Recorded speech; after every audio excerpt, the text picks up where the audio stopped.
Muy buenas tardes y bienvenidos a la presentación de resultados de los estímulos a la investigación en antropología social del ICANN del 2019. Los estímulos que otorga el ICANN tienen como objetivo fomentar la investigación en antropología social en distintas modalidades. Los proyectos seleccionados son propuestas de muy alta calidad y que reflejan una diversidad de temas, campos, metodologías de trabajo que antropólogos y antropólogas de distintas generaciones y con trayectorias variadas están realizando en este campo disciplinar. Esta tarde tenemos la presentación de un proyecto en la modalidad de universitarios con formación de pregrado, es decir, gente muy joven. Sin embargo, con unos intereses bastante llamativos, por decirlo menos. Nos acompaña Jairo Tavares, él es antropólogo de la Universidad de Caldas en Manizales y nos va a presentar los resultados de su proyecto de investigación sobre mujeres trans en Vera, en Santuario Risaralda. Jairo nos acompaña desde Santa Rosa de Cabal y a él le cedo la palabra. Sin embargo, me gustaría recordarles que ustedes tienen la posibilidad de mandarnos sus preguntas por el chat y nosotros se las haremos llegar a Jairo para que después de su presentación tengamos una conversación. Gracias. Sigue, Jairo. Muchas gracias, profesora Juana. Muy contento de estar en este espacio, de estar en la presentación hoy de los resultados de la investigación. Entonces vamos a proyectar la presentación que elaboré para este ejercicio.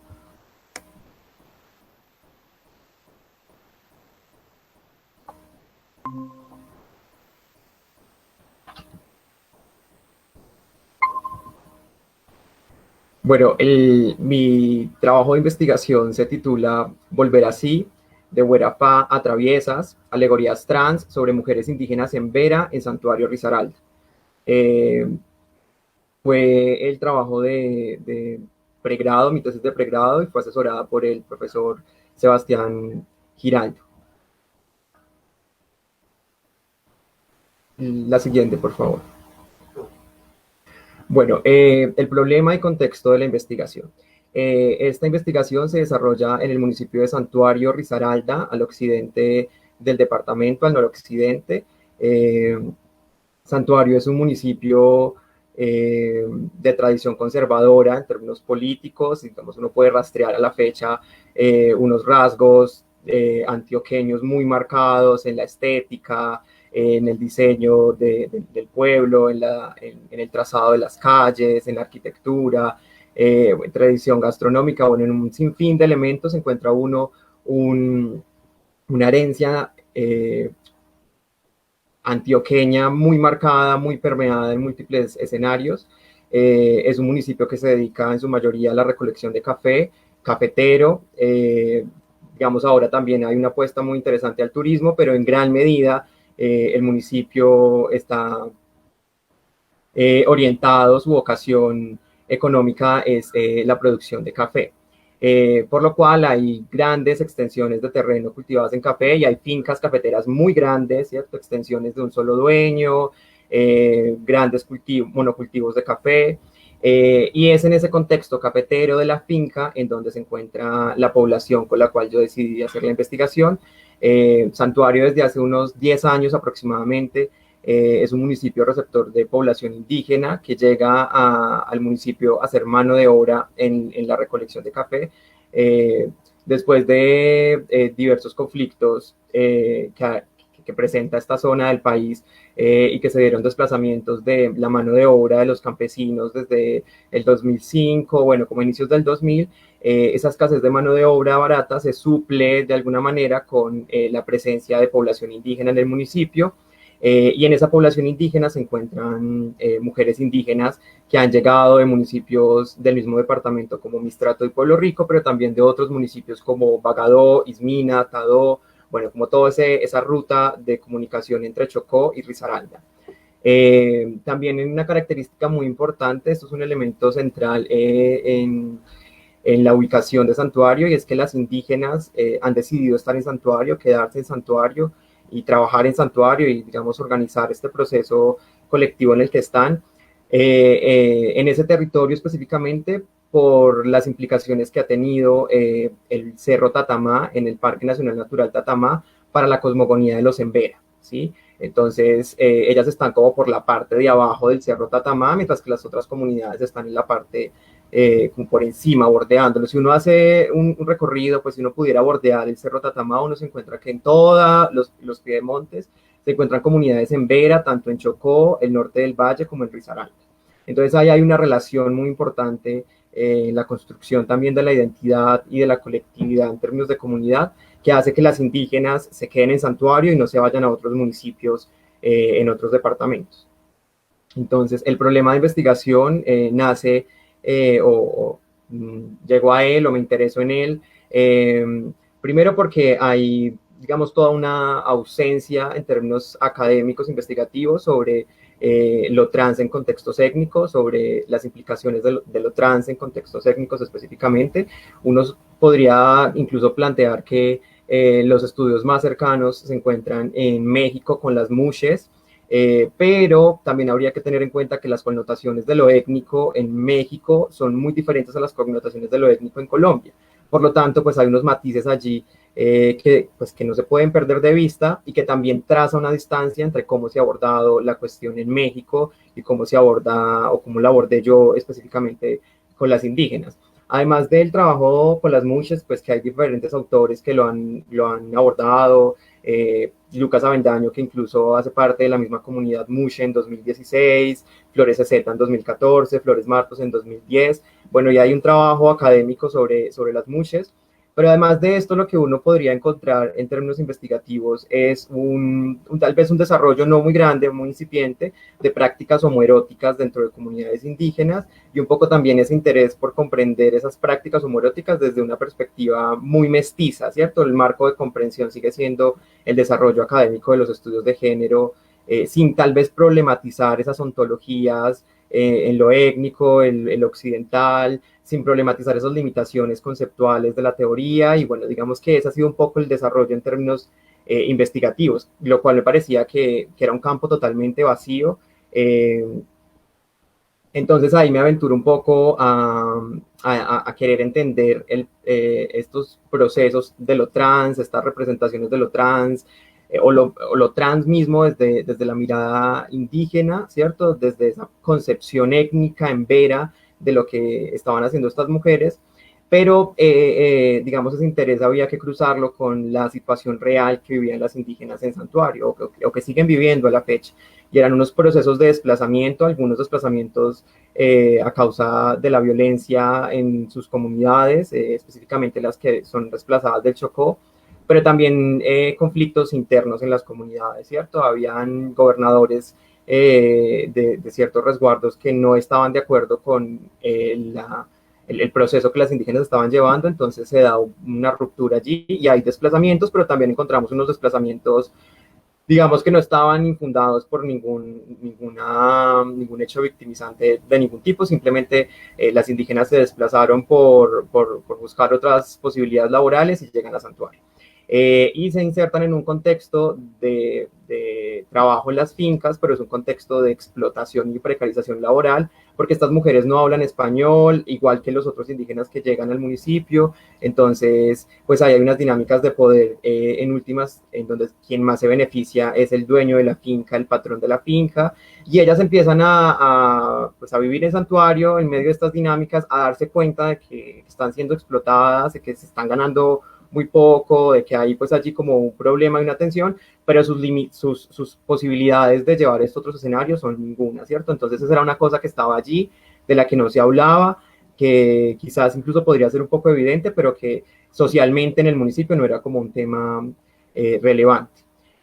También había una particularidad, y es que, bueno, estas mujeres, en general la población indígena, salir de santuario, se rompe toda esta dinámica comunitaria de las comunidades indígenas que están asentadas en un mismo territorio, que viven de forma colectiva, que tienen familias extensas, y pasan a una dinámica muy fuerte de habitar el cuartel de la finca. El cuartel de la finca es un salón muy grande, pues quien no tenga referenciado una imagen de un cuartel cafetero, es un salón muy grande con literas para para que se hospeden los trabajadores durante la semana, y los cuarteles pueden ser para 50, 60 personas. Bueno, eso también depende de los tamaños de las fincas, y las condiciones de sanidad y salubridad muchas veces son deplorables, son muy precarias, y ese es el contexto en el cual ellas llegaron como a vivir, ¿cierto? Y a vivir con más población indígena que llegaba a otros municipios, y ahí también, aunque se da una ruptura de la vida comunitaria en los resguardos, también hay una redefinición de las relaciones comunitarias como indígenas, como emberas,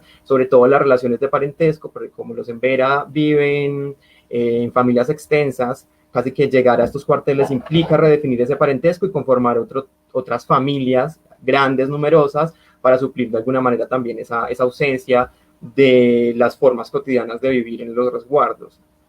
Hay unos procesos de violencia y de discriminación muy fuertes también en el mismo municipio, pero también de organizaciones que llegaban desde afuera a Santuario a querer saber sobre las indígenas, y entonces encontrábamos como situaciones de violencia discursiva, simbólica, ¿cierto? La imposición de otras prácticas en torno a lo trans, en términos estéticos, en términos identitarios, de cómo nombrarse. Entonces había allí como un escenario bastante complejo, y en últimas, pues el elemento más importante era el interés que tenían las indígenas de forma colectiva de conformar una comunidad, una parcialidad indígena trans.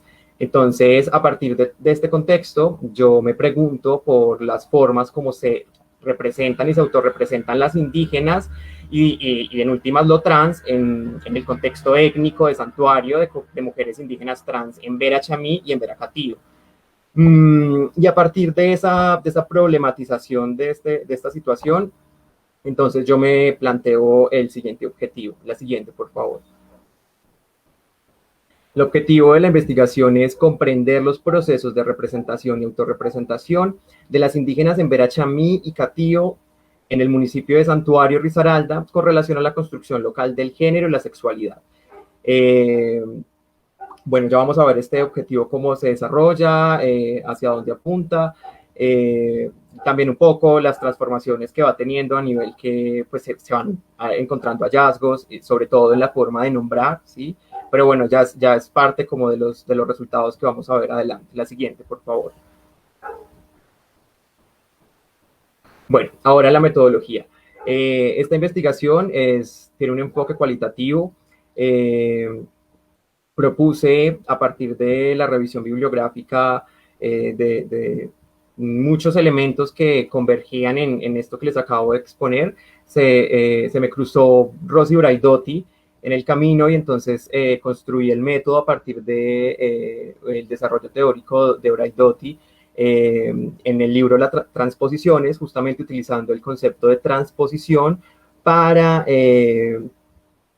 buscar un poco una manera más, menos violenta o menos colonial, menos blanco mestiza de abordar esta cuestión, y las transposiciones en Rosy Braidotti me permitían tres situaciones particulares. Bueno, la transposición, como para hacerla más clara, en Braidotti no es la suma cuantitativa de poner una capa sobre otra, de transponer, sino por el contrario, la transposición cualitativa, lo que queda de poner una capa sobre otra capa, como el rezago que queda de esa suma que no es cuantitativa, sino que es cualitativa, y que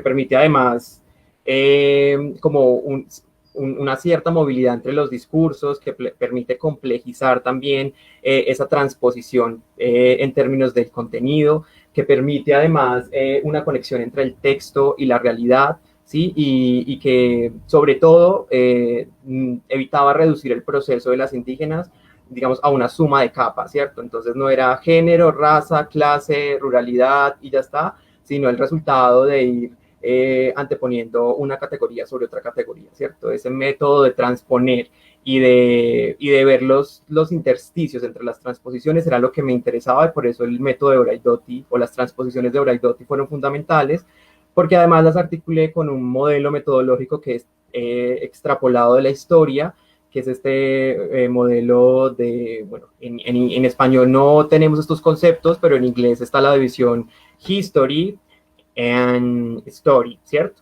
Y Vizquerra, un historiador, lo que hace es conceptualizar un poco este binomio a partir de decir que en la historia, este modelo puede leerse también a partir de la construcción de historias de vida y de relatos de vida.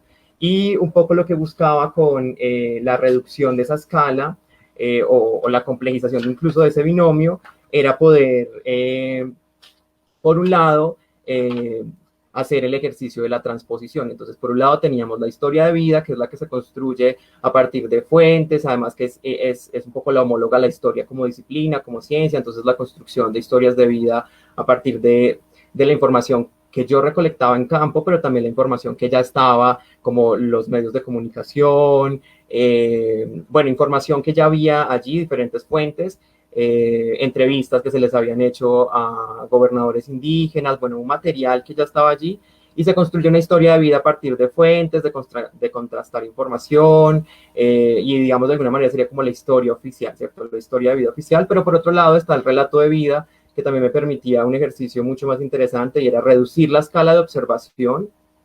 Por un lado era eso, por el otro pensar en la cotidianidad de las palabras, en la construcción de un relato de vida, ¿sí? Y sobre todo en mujeres que no hablan español, por el uso particular de ciertas palabras, bueno, en últimas, por la problematización que uno puede hacer de esa cotidianidad de las palabras, de los silencios, ¿cierto? De las miradas, de todo lo que hay en el escenario, digamos, de una conversación, del compartir, además del compartir con mujeres que tienen desde su nacimiento una lógica de vida colectiva, ¿sí? Que no es la mía, ¿sí? Entonces ahí ya hay un choque que si no lo hubiera tenido presente, hubiera incluso pasado por encima de muchas particularidades. Entonces, con este método, lo que yo pude hacer era transponer todo el tiempo esa historia esa historia de vida oficial, eso que uno encuentra más fácil en Internet a partir de los medios de comunicación y que se ha difundido con mucha rapidez, con esos relatos que uno construye ya directamente con las indígenas,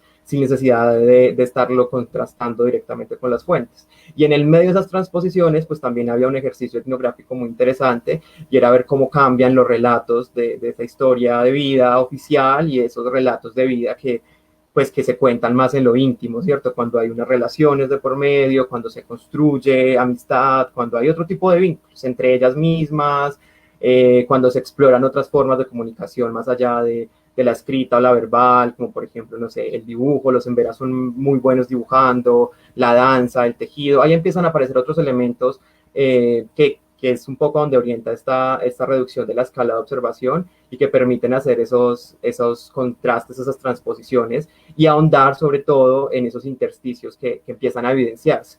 Y las técnicas para llegar a esto, principalmente, bueno, fueron círculos de palabras, diálogos intergeneracionales, entrevistas, diarios de campo, cartografías. Yo tuve la fortuna de estar un tiempo prolongado en campo muy largo y esto me permitió tener una relación diferente con las indígenas, eso me permitió encontrar otros espacios en donde no había necesidad de elaborar una entrevista o elaborar un cronograma de técnicas y elementos y herramientas, sino que afortunadamente en esa relación que construimos, pues todo se dio de forma más orgánica y mucha información llegó a mí sin siquiera yo poder dimensionar las implicaciones que esto tenía. E incluso muchas veces pensé que si esa información me hubiera llegado de esta forma, tal vez yo no lo hubiera sabido porque no hubiese sabido cómo preguntarlo, ¿cierto?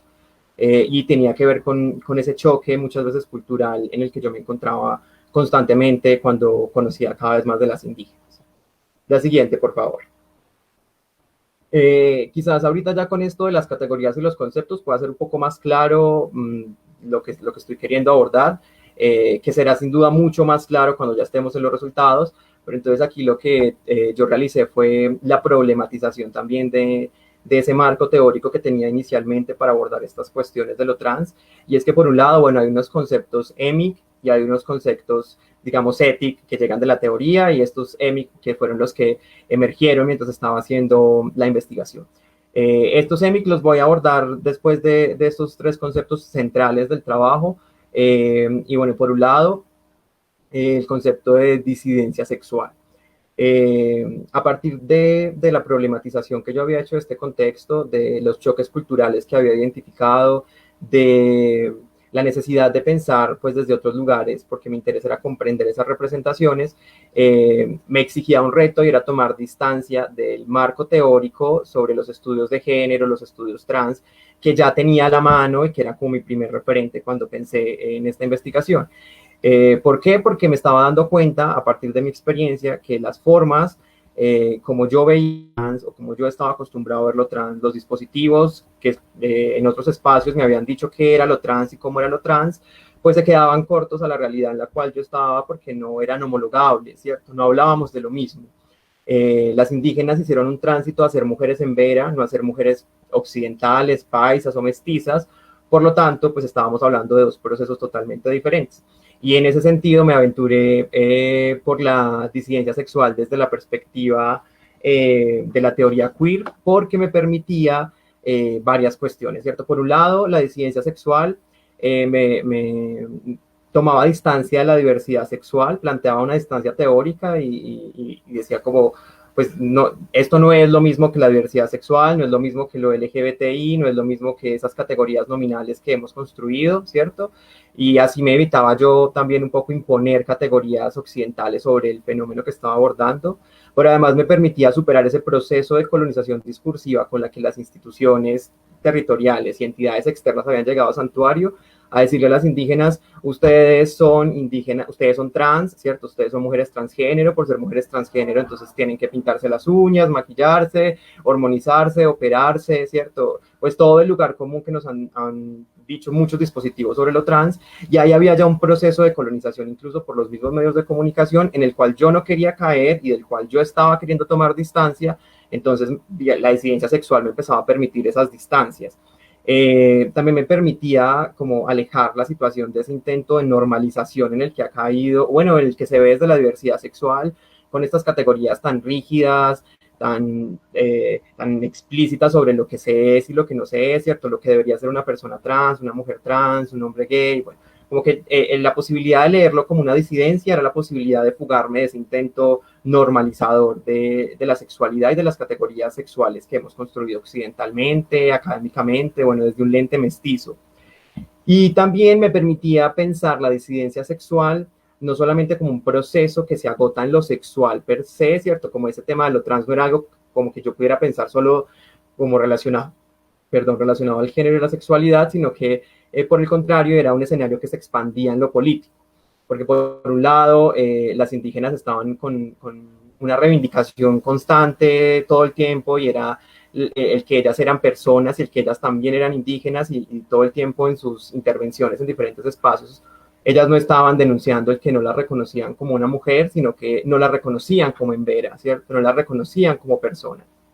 Entonces yo sentía que la disidencia sexual me iba a permitir expandir este proceso de lo trans a un escenario político, ¿sí? En donde esos límites discursivos de lo trans desde el ente mestizo occidental, pues se quedaban un poco cortos. Y también, pues en últimas, este tema de la disidencia sexual tenía que ver con quién se enuncia y el aquí y el ahora de esa enunciación. Entonces, llegué ahí gracias a autores como Fernández, 2014, Mogrovejo, Saxe, 2018, María Emilia Viteri, 2013, Flores, 2013, Núñez Noriega, 2010. A partir también de construir la categoría de disidencia sexual, digamos, en el marco de esto que yo acabo de esbozar, porque uno puede encontrar la disidencia sexual ligada a un homólogo de diversidad sexual o ligado pues como a un ejercicio diferente. Entonces me parecía importante poder construir esta categoría como una categoría que tomaba distancia de ese marco conceptual de la sexualidad desde una perspectiva meramente occidental. Por otro lado, otro de los conceptos que fue muy importante y que viene muy ligado a la disidencia sexual es el de la colonialidad del género, porque en la medida en que yo evitaba imponer categorías sexuales y superaba estos discursos coloniales de la sexualidad, me insertaba en un escenario muy decolonial y pues me encontré con el desarrollo de María Lugones, de Mignolo, Suárez Navas, Hernández, a partir de la colonialidad del género, el género como un dispositivo colonial que ha llegado desde el proceso de colonización a América, pero que lo seguimos viviendo cotidianamente todos los días en todos los escenarios y que las indígenas lo vivían cuando iban, no sé, por ejemplo, a la alcaldía, al hospital o a la registraduría. Bueno, en cualquier otro contexto había todo un dispositivo colonial del género en donde las insertaba en unas discusiones que no les correspondían. Entonces, sobre las indígenas empezaban a recaer estas discusiones sobre el cómo nombrarse, ¿cierto? El ir al médico y entonces que el médico la llame por el nombre en masculino y no en femenino y un poco pues como esas implicaciones, esas presiones sociales en esos contextos que para las personas trans es un escenario muy violento, pero que para las indígenas no lo era tanto porque los Embera, sean o no sean trans, se cambian el nombre con mucha frecuencia. Entonces los niños nacen, los registran Carlos, pero a los 2 años la mamá le pone Andrés y a los 10 años el niño dice que ya se llama Mario. Y ese cambio de nombre es muy normal en niños, adultos, mujeres, hombres. Entonces para las indígenas de fondo no había una discusión respecto a eso, ¿sí? Pero entonces ese era un poco lo que yo leía desde fuera. Yo igual tenía ese contexto mestizo de las experiencias que conocía sobre lo trans y eso me seguía haciendo ruido, pero entonces indagaba con ellas y me daba cuenta que esas eran discusiones que no les correspondía, que ellas no estaban pensando su identidad en función de eso, de esas barreras que han tenido las personas trans en nuestros contextos occidentales o incluso pues que esa experiencia de lo trans si bien ha sido difícil y está atravesada por un montón de barreras, pues las discusiones sobre esas barreras no son las mismas que nosotros hemos estado acostumbrados a leer, ¿cierto? Y ahí había una distancia muy grande, entonces pensar el género como un dispositivo colonial era también la posibilidad de sacar el género como lo hemos concebido académicamente y cotidianamente, y pensar la situación de la Embera, entonces, desde otro lugar. Ese lugar no lo sabía en ese momento, ¿cierto? Esa era la exploración y un poco la aventura en la que estaba. Pero bueno, me permitió problematizarlo. Y esa colonialidad del género me permitió luego ver estos conceptos EMIC. Me voy a saltar a los EMIC. Y era que cuando las indígenas hablaban y charlábamos y teníamos espacios y hablaban de volver así y hablaban de cómo se nombraban entre ellas y siempre nombraban como traviesa, la traviesa. Esas eran categorías que yo escuchaba, pero que yo nunca les había puesto mucho cuidado. También pensaba que de pronto era producto de las barreras comunicativas, que de pronto era porque ellas no hablaban bien español y demás. Pero afortunadamente me di cuenta que no, y a partir de esos procesos de interpelación, de reflexión, de escritura, me di cuenta que eso tenía un potencial epistémico mucho más fuerte y era la construcción que estaban haciendo las comunidades, ellas particularmente, de su proceso de tránsito. Entonces, volver así, que de hecho es el título, como inicia mi tesis, es un poco ese ciclo de vida trans, ¿cierto? Uno no habla en santuario de tránsitos, uno no habla de alguien nació mujer y pasó a ser, nació hombre y ahora es mujer, o nació hombre o nació mujer y ahora es hombre, sino que en santuario se habla de volver así, ¿sí? Y cuando uno indaga por ese volver así, es volver así traviesa. ¿Sí? Esas son las respuestas siempre, ¿no? No es haber nacido como hombre y transitar a ser mujer, no, eso no es volver así es volver traviesa. Y ya vamos a ver también por qué es importante no empezar a asumir esos significados como homologables a nuestro contexto. Ya se dice volver así, pero aquí se dice tránsito. No es solamente una cuestión de homologar conceptos, sino que localmente tiene unas implicaciones epistémicas muy fuertes. Traviesa es una categoría local que las indígenas construyeron para nombrarse y está relacionada con su ejercicio como recolectoras de café, pero también tiene que ver con la relación que tienen con la tierra. Y bueno, sobre esto vamos a hablar en la siguiente diapositiva. Huerafa es una categoría, una palabra en embera que traduce mujer falsa. Algunos medios de comunicación la han traducido como transgénero, pero pues esa no es la traducción, porque esas categorías de transgénero, travesti, transexual, bueno, todas esas categorías nominales blanco-mestizas son eso, categorías blanco-mestizas, y tras llevarlas a ese contexto es asumir un proceso de colonización y de imposición de un marco de comprensión y además perder también de vista esta riqueza cultural de la forma en cómo lo trans tiene unas representaciones particulares en santuario. Y embera es la palabra en embera para nombrar a las mujeres, ¿cierto? A las mujeres embera, porque las mujeres paisas o las mujeres mestizas se les nombra solamente como güera, ¿sí? Es decir, una mujer que no es embera. Embera traduce gente o persona, entonces las embera güeras son las personas embera, ¿sí? Y las güeras son esas mujeres mestizas que no son personas dentro de esta comunidad, ¿cierto? Que no se les reconoce como un igual. Y por el otro lado, pues estaba el tema de la representación, que también sobre este tema de la representación, pues hay ciertos problemas a nivel teóricos, porque pues hay una dificultad para poder situar o definir la representación como un concepto, una categoría o una teoría, y entonces eso también me exigía empezar a pensar herramientas para la conceptualización. En ese sentido, bueno, me canté por varios autores, entre ellos Stuart Hall, Moscovici y Weiss. Bueno, me excuso porque no sé si se pronuncia así, pero buscando un poco un ejercicio en donde pudiésemos pensar las representaciones desde diferentes lugares, teniendo en cuenta pues estas particularidades. Entonces, por un lado, con Moscovici pudimos, o bueno, yo pude hacer un ejercicio de pensar la dimensión social de la representación, un poco también como pensar lo social es como esa lógica de comprensión situada de esa representación que se estaba construyendo en relación a lo trans, y asimismo poder articular los aportes, por ejemplo, de Stuart Hall a partir de la perspectiva constructivista de la representación por medio de la lengua. Y bueno, Stuart Hall dice algo así como que la representación es producto de la relación entre un sujeto o un objeto representado y un sujeto, un objeto de representación y un sujeto representado, ¿cierto? Es decir, es un ejercicio de construcción a partir de un diálogo, una interacción intersubjetiva.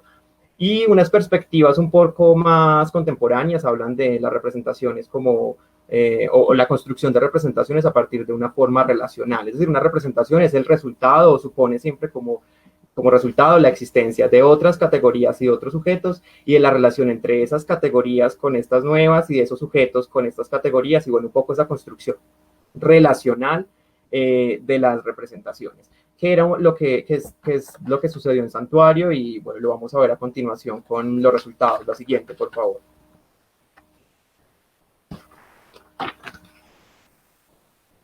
Bueno, un poco los resultados sobre este proceso.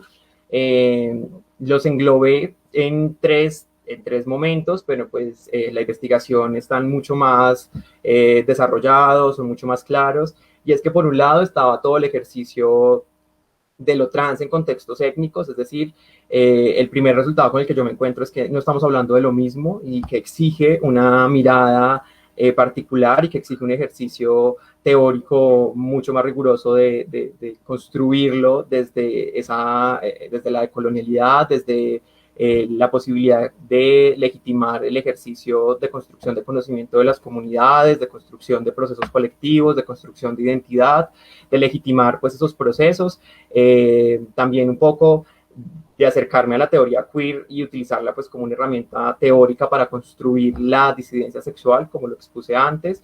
En últimas, es como la posibilidad de tener otros marcos de comprensión de este fenómeno.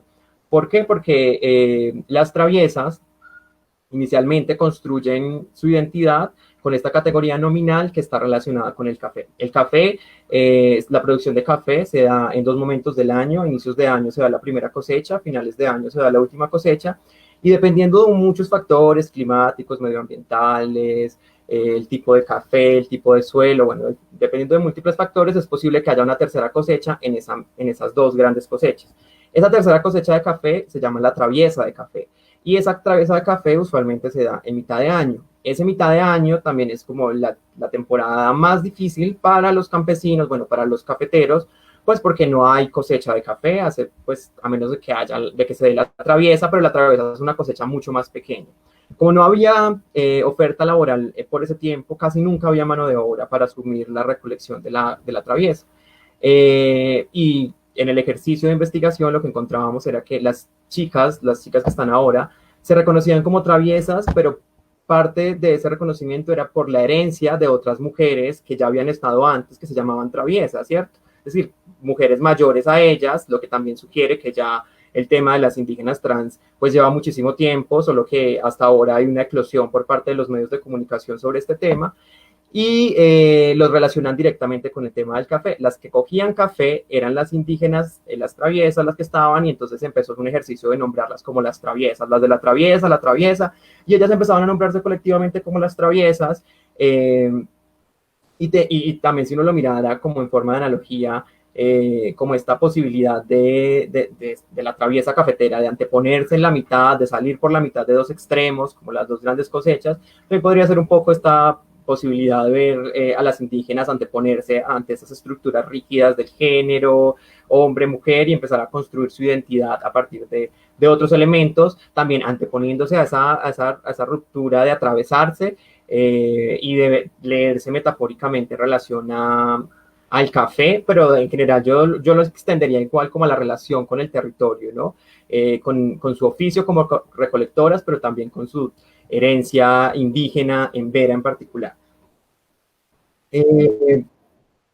Ok, listo. El epónimo de las traviesas es la mujer en Vera, como ya dije, su referente de tránsito es la mujer que ven en sus comunidades, su mamá, su tía, su abuela, y en ese sentido ellas renuncian también a esa categoría de huerafa como mujer falsa, pues porque ellas no se reconocen a sí mismas como mujer falsa. Y aquí va un poco para explicarles el volver así y explicarles estas representaciones de lo trans. Las indígenas han construido su identidad en relación a la ausencia de un ritual de paso. Las mujeres en Vera, cuando nacen, deben cumplir tres rituales de paso en su ciclo de vida. El primer ritual de paso es el ritual de la curación, lo que nosotros conocemos como la mutilación genital femenina. Ese es como el nacimiento de una mujer en Vera para su comunidad, y el objetivo de ese ritual es hacer el corte del clítoris de la mujer, buscando varios elementos. Por un lado, que la mujer sea fiel al hombre, que consiga un esposo, ¿cierto? Y que se desarrolle socialmente como mujer, porque el mito de la ablación dice que si a una mujer no se le corta el clítoris, le va a crecer tan grande como un pene. Y va a ser una mujer que va a tener mucho deseo sexual, que se le va a poner erecto en la relación y que el hombre la va a rechazar. Entonces va a ser una mujer socialmente rechazada, y eso, pues para la familia no es rentable, son familias extensas con 8 o 10 hijos, pues es importante que la mujer se case, además que también hace parte del desarrollo de la mujer en Vera culturalmente. Entonces, si una mujer no se le practica la ablación, hablamos de que esa es una mujer falsa. Entonces, las indígenas han construido su identidad no a partir de la reivindicación de los colectivos trans ahora de que también hay mujeres con pene, sino a partir de la ausencia de ese ritual. Ellas asumen que son traviesas ahora porque no se les practicó el ritual de la curación. Y esto nos lleva a un escenario en donde se cuestiona la forma, incluso cómo los embera están entendiendo su cuerpo, su genitalidad, ¿cierto? Y de qué manera se relacionan con él, con el miembro masculino, femenino que tengan, porque esto nos empieza a sugerir también como otras formas de comprensión de la sexualidad como tal. Asimismo, por ejemplo, las indígenas tienen esposos, tienen maridos, como ellas los llaman, y esas relaciones maritales pues nunca se ven coartadas o nunca se ven en una situación como de cuestionamiento de la masculinidad o la heterosexualidad de su esposo. Uno no encuentra eso dentro de los embera como lo que sí podría haber uno en los contextos occidentales, donde los hombres heterosexuales no aceptarían de ninguna manera que le gusta a una mujer trans porque se le pone en cuestión su identidad sexual, su orientación sexual. Eso no pasa en Santuario. Y asimismo las indígenas hacen su tránsito, hacen todo su proceso y entienden que los elementos culturales cumplen un papel fundamental en su construcción de identidad y empiezan a tener una relación con la danza y el tejido muy fuertes, porque ese es el camino para ser una mujer en Vera. Las mujeres en Vera desde que están pequeñitas bailan, ¿cierto? Y la danza y el tejido tienen unos relacionamientos culturales muy importantes que terminan, ¿cierto?, siendo parte fundamental de la construcción de la identidad de esa mujer en Vera, ¿sí? De esa traviesa. Entonces, este es un poco un ejercicio, es un proceso, una lucha, una resistencia en la cual están las indígenas por la no existencia en los resguardos y por la lucha por reexistir fuera de estos, hablando de esas otras formas de ser en Vera, ¿cierto? Llevándolo pues a un plano netamente político. Y ya por último, en términos de resultados, pues hablaríamos de esa perspectiva situada, ¿cierto? De las limitaciones teóricas y metodológicas cuando se propone un ejercicio decolonial, cuando se intenta generar un proceso menos violento para las comunidades a partir de la forma en cómo se comprenden esos procesos, cuando uno busca entenderlo a partir de esa mirada, que igual esto es apenas un acercamiento, aquí hay una limitación muy grande y es la barrera comunicativa. Entender que esto es que la perspectiva situada es fundamental para comprender este proceso particular de lo trans en contextos étnicos. El carácter relacional es fundamental toda vez que las comunidades en Vera han vivido históricamente la colectividad ontológicamente, desde su ser, nosotros no lo entendemos así. Yo creo que el no entenderlo también a veces hace que pasemos por delante las implicaciones de lo colectivo y que no entendamos realmente a dónde apunta eso de lo colectivo, de lo comunitario. Y pues también que la producción de subjetividades que genera la traviesa es determinante, es relevante porque pues produce agencias, significados, marcos de comprensión, nuevas relaciones, ¿cierto? Pues una identidad colectiva, es la apuesta ahora de las indígenas por conformar una comunidad indígena de mujeres trans que sea reconocida como las traviesas, ¿cierto? Un poco como ese ejercicio en el que están, aunque se han visto en un proceso de colonización discursiva muy fuerte con las entidades territoriales en donde ellos no entienden que es traviesa, no se dice así, es un poco con ese paternalismo de que las comunidades no saben hablar español, enseñémosle que se dice transgénero, que se dice travesti, bueno, un poco como un ejercicio colonial. Y pues no sé si haya espacio para hablar de esas reflexiones sobre la investigación o si quieren la dejamos un poco abierto a las preguntas para ver si hay preguntas, pero sí me parecería también muy chévere contarles a dónde llegué en términos ya de reflexión con este ejercicio de investigación. Pero si quieren podemos dejarlo en las preguntas y contarlo más adelante. Si hay espacio, listo, entonces pasemos a la otra diapositiva. La última diapositiva, listo. Reflexiones sobre el proceso de investigación. Esto me parece muy importante, creo que pues sobre este ejercicio de reflexión todavía sigo como aprendiendo muchísimo y es que, bueno, por un lado hay unos compromisos éticos y políticos al trabajar con comunidades que me parecen fundamentales, ¿sí? Yo me encontré con una comunidad que estaba pasando por unos procesos de vulneración muy fuerte, ¿cierto? De explotación de medios de comunicación, de múltiples entidades, organizaciones, universidades, y lo que yo quería era cualquier cosa menos esa misma dinámica. Entonces, tener que comprometerse ética y políticamente con las comunidades es muy difícil porque eso exige tiempo, recursos, bueno, un montón de situaciones, pero creo que es el camino a seguir cuando uno trabaja con las comunidades. Yo no me sentía capaz de pararme aquí a hablar con ustedes y saber que las indígenas seguían igual, ¿cierto? En ese sentido, yo asumí trabajar con ellas, trabajo con ellas, seguiré trabajando con ellas, acompañándolas en sus procesos. Me parece que la investigación tiene que servir para esto y tiene que tener también esto como objetivo, como norte, y es estar un poco al servicio de las comunidades, ser una herramienta para el trabajo que hacen las comunidades, en este caso, por ejemplo, en la conformación de una parcialidad indígena y poder utilizar esto que ya sabemos en los espacios con otras instituciones y entidades territoriales. Así tiene más sentido, no sé, una política pública, un desarrollo de un plan de ordenamiento territorial, cuando se comprende estas implicaciones, estas representaciones de lo trans. Y por otro lado, pues creo que es muy importante esos ejercicios de interpelación y de reflexión cuando uno está en estos choques culturales, y en mi caso fue el ejercicio de desaprender los procesos de socialización de la sexualidad blanco-mestiza, en la que yo estaba inscrito además por ser un hombre homosexual. Yo asumía que ya había un terreno ganado en el trabajo de campo, porque iba a haber empatía, iba a haber feeling, como nos han dicho también los dispositivos de los homosexuales y las personas trans, juntos, se la llevan súper bien. Pero no, yo estaba en otra realidad, estaba en otra forma de comprender lo trans y eso me interpeló durante mucho tiempo, y poder comprender esto pues fue difícil porque me exigía salirme de un montón de cosas en las que yo me inscribía, y ese proceso de interpelación y desaprender pues es una situación de todos los días, eso uno no para de hacerlo, ¿cierto? Y más cuando uno está en ambos contextos todo el tiempo. Entonces, esas son un poco las reflexiones sobre este ejercicio de investigación. Sigo haciendo énfasis sobre esos compromisos éticos y políticos de trabajar con las comunidades, de superar esas miradas paternalistas, para este caso de lo trans, de superar esas preguntas y esos discursos de lo trans desde Occidente, que es un poco lo que llegan a hacerle las indígenas, a preguntarles si usted cuándo se puso el primer vestido, y usted cuándo se sintió que era mujer, y usted cuándo se va a operar, y usted qué tiene entre las piernas, que son un montón de preguntas y dispositivos de control sobre los cuerpos de las personas trans, que se vive cotidianamente en los contextos mestizos, pero que no responde de ninguna forma a esa lógica en que se vive y se entiende lo trans en santuario. Entonces, por eso me parece muy importante que esto se tenga presente, porque si no, lo que uno hace o termina haciendo es un proceso de colonización discursiva, de imposición de unos modelos y unas formas de ser, unas formas posibles de ser, unos marcos de comprensión que responden a unas realidades ontológicamente diferentes. Bueno, dejo hasta aquí. Muchísimas gracias.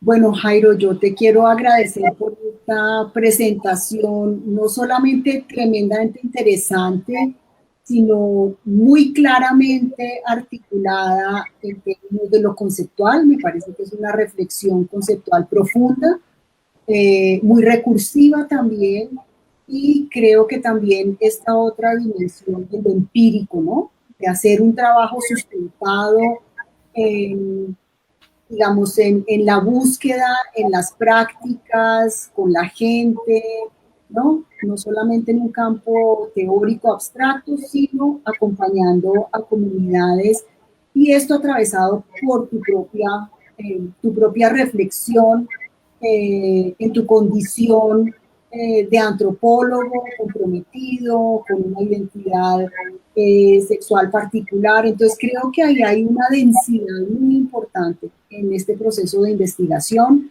que celebro y te felicito, y creo que nos da, digamos, mucho para pensar. Me parece muy llamativo, digamos, esta reflexión que tú haces sobre la violencia de las categorías. Siempre la antropología lo ha dicho desde hace mucho tiempo, pero, digamos, meterse por la violencia de las categorías de género, eh, y cómo estos discursos alrededor de lo LGBTI que podrían pensarse como alternativos, ¿no es cierto? Como unas, digamos, un reconocimiento de una diversidad sexual que, digamos, pretendería ser mucho más incluyente, terminan siendo también inadecuadas en ciertas situaciones.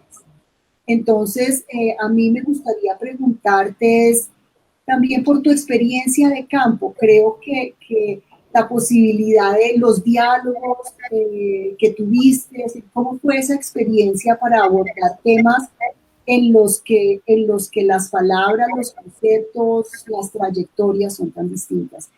Y de otra parte, me llama mucho la atención esta idea de las traviesas. Creo que es una categoría bien rica, digamos, porque está aludiendo a muchos planos, ¿no? No solamente lo económico, lo territorial, un poco lo travieso puede ser también un juego. O sea, creo que ahí hay una riqueza semántica muy particular. Y lo que tú dices de cómo esto pudo haber sido, haber venido pasando con mucho más frecuencia y hace mucho más tiempo del que creemos. Eh, y creo que eso nos está mostrando también la importancia de la búsqueda de estas mujeres trans de otros espacios para poder ser. Es decir, también las limitaciones que tienen dentro de sus propias comunidades, o qué restricciones tienen, y su búsqueda por una comunidad distinta, ¿no? Encontrar unos escenarios mucho más acordes o mucho más amables, que las restrinjan menos. Entonces, si puedes elaborar un poco alrededor de este tema, y yo añadiría, yo sé que es denso, pero es para poderte dar la posibilidad de que explores mucho más. Estas mujeres parecen muy jóvenes, es una población muy joven, y me gustaría saber qué pasa en esos tránsitos, digamos, en términos de la adultez, qué pasa con estas personas cuando llegan a ser personas mayores. Gracias. Vale, muchas gracias, profesora Juana. Bueno, por un lado, pues el tema del trabajo de campo, yo realmente me siento muy afortunado de haber estado en Santuario, de haber obtenido la beca del instituto para poder estar allá. Pues realmente mentiría si dijese que al inicio me equivoqué muchísimas veces, y al inicio, la información que tenía al inicio, ¿cierto? Cuando uno va y hace sus primeras entrevistas, luego, mucho tiempo después, volvía y la leía y decía, claro, ahora ya entiendo por qué me decían esto, por qué me decían lo otro. Y fue que yo tuve la oportunidad y la fortuna de realizar o construir una relación con las indígenas, ¿cierto? Y esa relación se construyó toda vez que mientras yo hacía la investigación, pues decidí empezar a trabajar con ellas en esas necesidades inmediatas que tenían. Entonces las indígenas querían conformar una comunidad, pero no tenían cédulas. Entonces empezamos un proceso de cedulación, y empezamos un proceso también de articularnos con otras instituciones, con otras entidades dentro y fuera de Santuario. Y entonces en ese ejercicio de trabajar hombro a hombro a su lado, en esas necesidades puntuales que tenían, hizo que construyéramos una relación muy bonita de amistad, y en esa relación de amistad fue que se dieron esos procesos de diálogo. Y claro, entonces ya era mucho más fácil cuando uno habla ya no con las personas con las que está investigando, sino con sus amigas, ¿cierto? Ya es mucho más fácil sentarse a hablar venga, pero yo pienso esto, y luego ellas me decían, no, esto yo lo pienso así, o esto funciona de esta forma, o yo veía cosas y les decía, venga, ¿cómo así? ¿Esto cómo funciona? Entonces ya empezaban a explicarme, no, es que no es así, es que es así, es de esta forma, y me di cuenta incluso mucho después que a los esposos de ellas no les gustaba que yo fuera santuario al inicio, ¿cierto? Se sentían inmediatamente amenazados, y que también me di cuenta que mucha información que las indígenas han dado a medios de comunicación e incluso a mí mismo, pues no es la información correcta y es un poco un mecanismo de defensa cuando llega gente extraña a preguntar por ellas. Entonces, desde el mismo nombre, pues se cambian el nombre, como decía ahora, como no les preocupa tanto, son tan apegados a eso, entonces pues se cambian el nombre, dicen cualquier cosa, cualquier información, y nosotros ingenuamente creemos que sí, es eso, ¿cierto? Un poco también, de nuevo, desde ese ejercicio de subestimación que hemos hecho de las comunidades. Pero cuando yo estaba en otros contextos mucho más íntimos y me daba cuenta de otras cosas y empezaba a cruzar información y hacer triangulación, y yo decía, y en algún momento yo pensaba, ¿será que yo me estoy volviendo loco? ¿Será que esto no es así? ¿Será que yo estoy sobreinterpretando las cosas? Porque pues eran palabras muy cotidianas o cosas muy cotidianas que significaban cosas totalmente diferentes. Y eso fue más un ejercicio personal en la escritura, de rayar, de pensar, ¿cierto? De voltearlo por otro lado. Y voy a articular un poco el tema de la traviesa. Cuando yo escuché esta palabra, yo pensaba en travesuras. Claro, a mí no me pasaba por la cabeza otra cosa diferente a la travesura. Entonces yo decía, bueno, travesura, de pronto la infantilización, de pronto allá las ven todavía como unas niñas, y de pronto... Y no, tenía que ver con toda una tradición cafetera que yo supe, ¿cierto? Pues yendo a las fincas, hablando con la gente, bueno, ya estando en el contexto como tal, ¿no? Y que claro, me parece que la traviesa es una categoría muy fuerte, muy potente. Seguimos ahora intentando un poco que no se pierdan estos procesos de trabajar con otras organizaciones, porque además salir a lo público, pues uno no puede decir una indígena traviesa, porque la gente piensa un montón de cosas y no va a entender de qué va la traviesa, ¿no? Entonces ahí estábamos también un poco desenredando la situación, porque pues esto va a la par de las necesidades y de las demandas de las indígenas. Entonces, localmente en Santuario, internamente, entre menos español hablen las indígenas, más fuerte está la categoría, ¿cierto? Pero entre más español hablan, menos se usa. Sin embargo, menos se usa, pero ellas todo el tiempo están poniendo en lo público que esa categoría de transgénero que ahora usan, ellas no la usaban antes. Y me parece muy poderoso porque ellas lo precisan siempre, ¿cierto? Es decir, nosotras las transgénero, aunque antes nosotras no nos nombrábamos así o no nos llamábamos así, ¿sí? Y ese es el resultado de ese proceso de colonización, pues que uno no puede tampoco evitar simplemente diciendo, no, es que ellas se llaman traviesas y ya está, sino que eso tiene otras implicaciones y requiere voluntad política también por parte de las instituciones por ir más allá, y pues uno a veces se encuentra con instituciones pues que no les interesa, ¿cierto? Y por otro lado, el tema de la edad de las indígenas, claro, uno lo vería desde esta mirada de este lente occidental como mujeres muy jóvenes, ¿cierto? Pero no se da cuenta en el proceso de sedulación que estábamos haciendo que ellas ni saben cuántos años tienen, ni les interesa cuántos años tienen, ¿cierto? Y que qué importa la edad. Alguna vez una indígena me dijo, bueno, ¿y eso qué importa? Si tengo estos o los otros, ¿qué pasa, cierto? Como que es un poco como nos han enseñado a nosotros, que uno se relaciona con la gente y pregunta la edad y pregunta un montón de cosas que para nosotros son importantes, pero para los en verano, partiendo del hecho de la conceptualización del tiempo. Entonces, entre ellas incluso nombran a unas indígenas como las que son las viejitas, ¿cierto? Dicen, no, es que la que es viejita, que es muy mayor, y yo no la veo muy mayor, pero ellas la nombran muy mayor, y tiene que ver con la expectativa de vida de las comunidades en Vera. Desafortunadamente, las mujeres en Vera no son mujeres que lleguen a los 60 y 70 años porque han tenido 8 y 10 hijos en su vida, porque desde muy tempranas, desde muy chiquitas están trabajando, porque las prácticas en términos de por ejemplo, relaciones sexuales en los Embera pues no están mediadas por el uso de preservativos, entonces hay muchas enfermedades de transmisión sexual presentes en los contextos étnicos, muchas otras enfermedades que pueden ser curadas yendo a una cita médica y demás, pues en los Embera funciona diferente por estos procesos de salud y enfermedad propios, entonces esa construcción de la edad todavía para mí es muy difusa, ¿no? Por el ciclo de vida de las mujeres. Sin embargo, también es importante mencionar que ellas refieren todo el tiempo a mujeres mayores a ellas que estuvieron antes, ¿cierto? Entonces, la tía, además porque hay unas relaciones de parentesco hay también muy particulares, y es que entre ellas son primas o hermanas o tía y sobrina, bueno, una relación así, y mencionan a sus tías, pero siempre las mujeres mayores las mencionan como las que ya murieron porque estaban viejas, ¿cierto? Habría que mirar en qué condiciones murieron y cuáles fueron las situaciones y cuál es la edad en la cual una persona en vera es vieja, es adulta, Pero la edad de las que están ellas ahorita es una edad de una persona adulta, teniendo en cuenta que una mujer en Vera empieza su ciclo de vida reproductiva a los 12, 13 años, ¿cierto? Entonces una mujer de 25 ya es una mujer muy grande, seguramente una mujer cisgénero en Vera de 25 años ya tiene 6 hijos, 6, 7 hijos, ¿cierto? Entonces eso ya nos ubica en el tema de la edad, pues sí, como en el ciclo de vida en otro lugar. La verdad no tendría muy claro el tema, sin embargo sí hay que mencionar que muchas indígenas que llegan muy pequeñas a los 13, 14 años a santuario en estos procesos de movilización para trabajar, y que deciden quedarse y que deciden empezar como ese proceso de unirse a las traviesas, pues son indígenas que entran a ser como las hijas de las que son más grandes. Y esa relación un poco de parentesco, de maternidad que asumen unas indígenas con otras, sí la ve uno mucho en los procesos de tránsito de colectivos trans, y es de la figura de la madre, y es la indígena, perdón, la mujer trans que lleva más tiempo en ese proceso, que acompaña un poco a las más pequeñas. Pero sí habría que mirar la edad y estas relaciones a partir también de cómo ellos han conceptualizado el tiempo.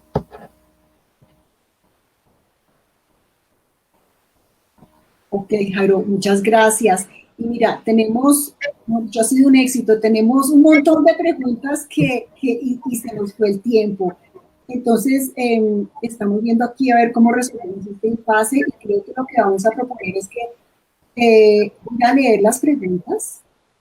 Vamos a cerrar porque no las vamos a alcanzar a contestar, pero internamente las vamos a grabar para que después las podamos poner en Facebook en el transcurso de la semana. Nos parece eso más que justo, digamos, para que no se pierda todo este interés. Ok, listo, perfecto. Y a tu trabajo. ¿Vale? Entonces las voy a leer. Diego Felipe. ¿Qué tan comunes son estas formas de habitar el cuerpo y el ser en las otras etnias de Colombia? ¿Existen otras comunidades donde se evidencia con fuerza? Fernando Artes pregunta, ¿cómo es la relación actual de ellas con la población de Santuario? En el documental Usted no es mujer, nombran diferentes prácticas de violencia hacia ellas por parte incluso de autoridades políticas y religiosas.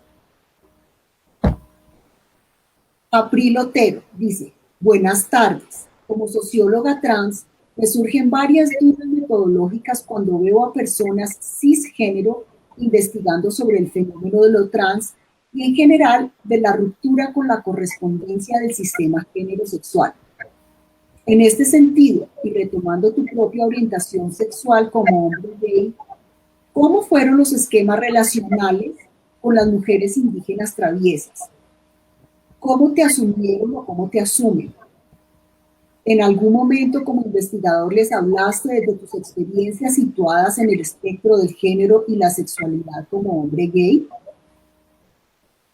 Diego Felipe pregunta, ¿utilizaste algún referente de la mitología en Vera para analizar las representaciones o cómo se planteaban ellas en relación a esa mitología?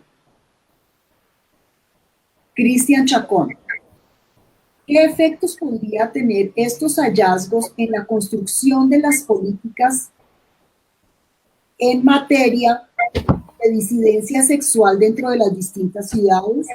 ¿Qué podemos aprender desde las experiencias indígenas para las prácticas de identidad de eso que llama blanco mestizo? Como verás, hay un muy gran... Muchísimas y muy buenas, muy buenas. Espérate, viene otra de Dianita Daza, dice, muy interesante tu trabajo, no sabía que a las mujeres en Vera les practicaban la mutilación genital. Me surge la pregunta acerca de si ellas, en este proceso de reconocimiento como mujeres trans, se reconocen también en ese sentido como mujeres mutiladas. Entonces yo creo, Jairo, que desafortunadamente vamos a tener que cerrar acá, pero internamente, por favor, tú vas a grabar con nosotros estas respuestas y quedarán puestas en el Facebook Live. Vale, claro que sí. Muchísimas gracias al instituto por este espacio, a las personas que se conectaron, a las personas que han preguntado. Igual también abrir la posibilidad que si quisieran escribirme y saber más pues, como sobre esto, lo pueden hacer por mi correo, jairo.tavares3@gmail.com, y estaría ahí como atento para charlar sobre esto. Muchísimas gracias.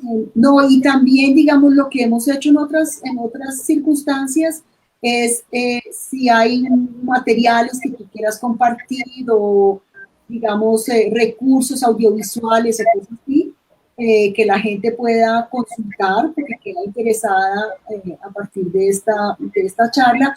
Entonces las podemos poner en nuestras redes, vincularlas con la página del instituto, de manera que haya una posibilidad de consulta pública.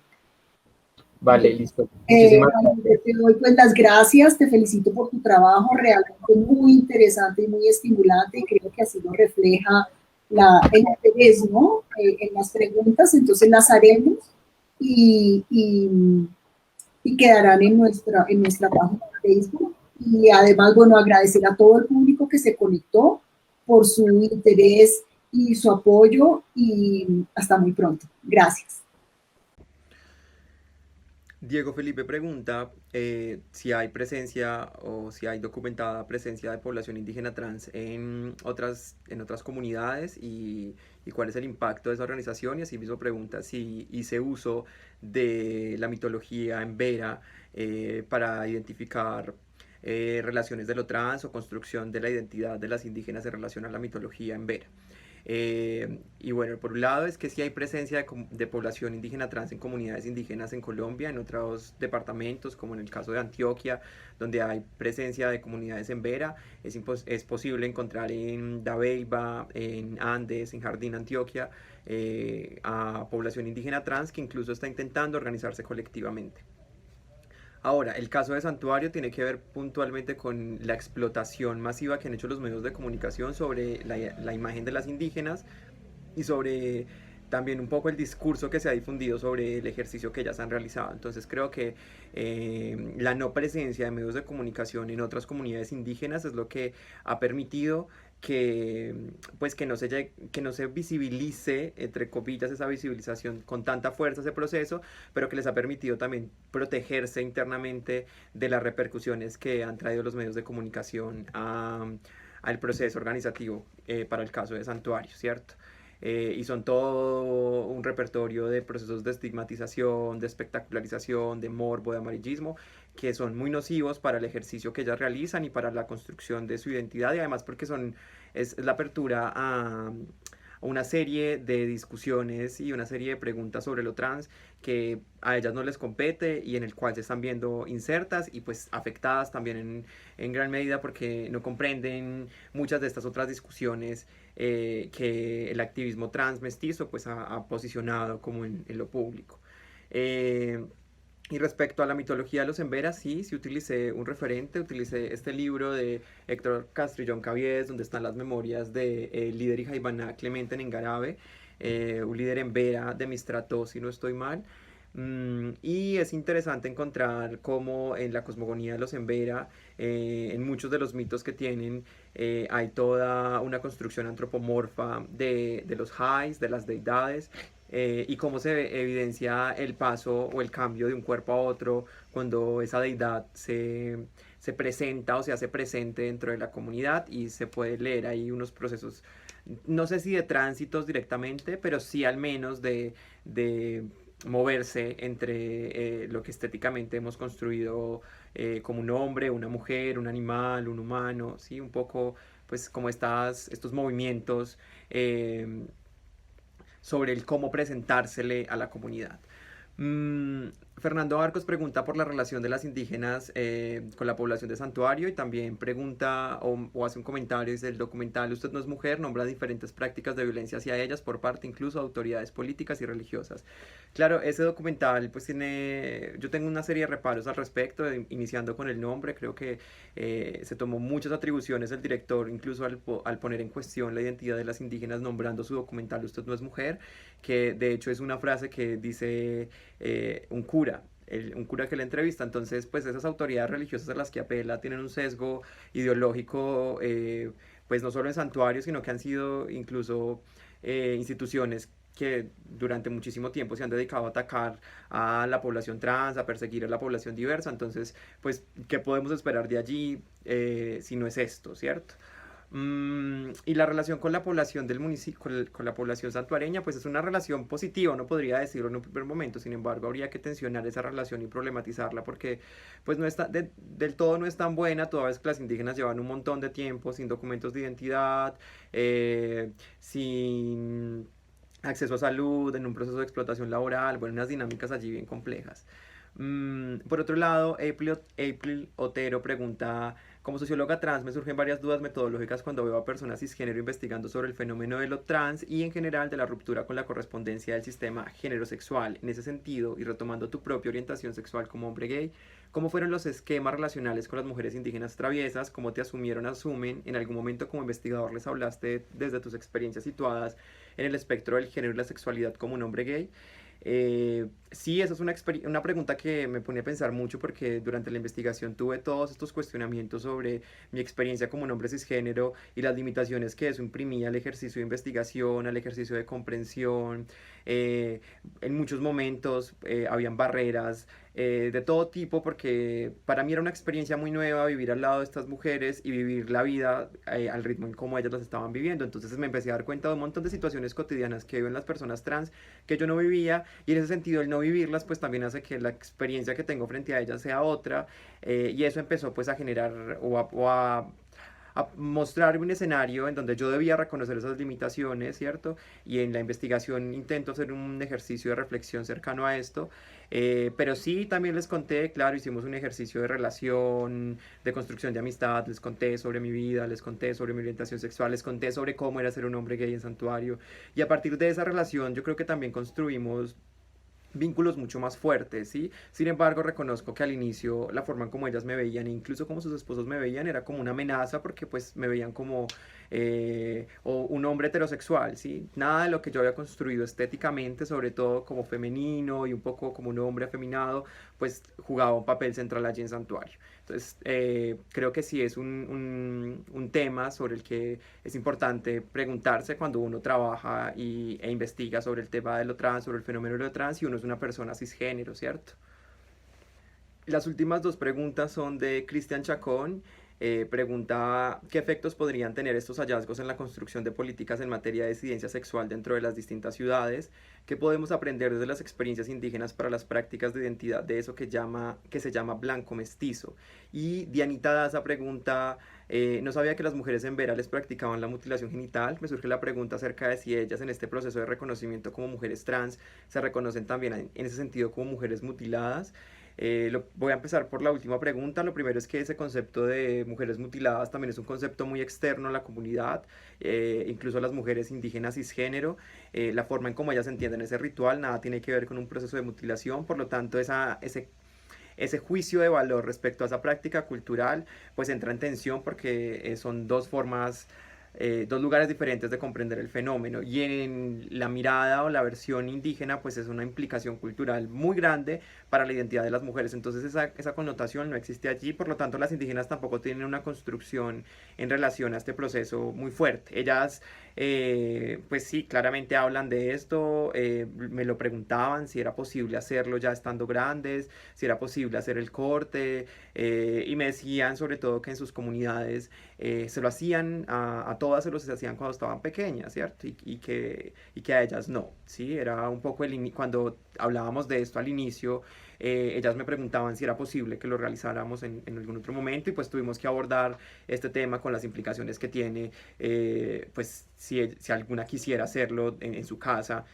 y las implicaciones que esto podría tener para su salud, incluso para su vida. Y por otro lado, la pregunta de Cristian, bueno, creo que para el caso de Santuario, este tema puntual serviría mucho en términos de políticas públicas si se pensase en trabajar con la población, ¿cierto? Si localmente se pensara en un ejercicio colectivo de trabajar con la población indígena, pues habría que pensarlo desde la importancia que tiene la construcción colectiva que ellas han hecho de identidad, pero creo que el ejercicio de la disidencia sexual podría servir a otros contextos, siempre y cuando se entienda o se conceptualice de forma correcta la disidencia sexual, porque teóricamente hay muchos matices que lo alinean o lo ponen muy cerca a todo lo que tiene que ver con la diversidad sexual, o lo ponen pues en unos espectros de lo sexual que terminan siendo como homólogos a lo LGBTI, y creo que la disidencia sexual nos permite es justo esto de pensar fuera de estos marcos y poder pensar esas identidades que no están en este espectro de lo sexual ni de lo diverso ni nada de estas discusiones de lo LGBTI, y empezar a pensar la disidencia sexual como la posibilidad de salirse de estos marcos de comprensión. Un poco lo que ha pasado es que la disidencia sexual se ha entendido como el ala más alterna de la diversidad sexual, ¿cierto? Y entonces pareciera que ahora la gente se denomina incluso queer y bueno, un montón de categorías en torno a esta teoría de la sexualidad que lo último que busca es reproducir otro sistema de categorización. Entonces creo que esa es una herramienta para pensar esas identidades, esos procesos, y ahí a partir de ese ejercicio de poderlo pensar, desligándose de esos otros marcos de comprensión, poder generar políticas públicas o bueno, otro tipo de ejercicios en materia de las instituciones locales o territoriales de esos lugares específicos. Pero sin duda alguna tendría que ser un ejercicio que se piense desde una perspectiva situada también, y que busque o esté interesado en pensar esos ejercicios de diversidad, bueno, no diversidad sexual, sino otras formas de la sexualidad precisamente, que no sean desde ese marco de la comprensión de la diversidad sexual. Podría ser un ejercicio interesante y podría ponernos a pensar también en el cómo hemos construido estas relaciones con estas categorías que nos han dado ya desde otros dispositivos y que parecen tan rígidas, tan estables, tan sólidas como lo LGBTI, la TTT y bueno, todas las otras categorías que han emergido por ahí. Muchísimas gracias a todos los que hicieron parte de esta sustentación, a los que hicieron estas preguntas. Pues esto es apenas un ejercicio de acercamiento y hay cuestiones allí que habrá que profundizar, sobre las que todavía tendré mucho para reflexionar, para pensar, para escribir.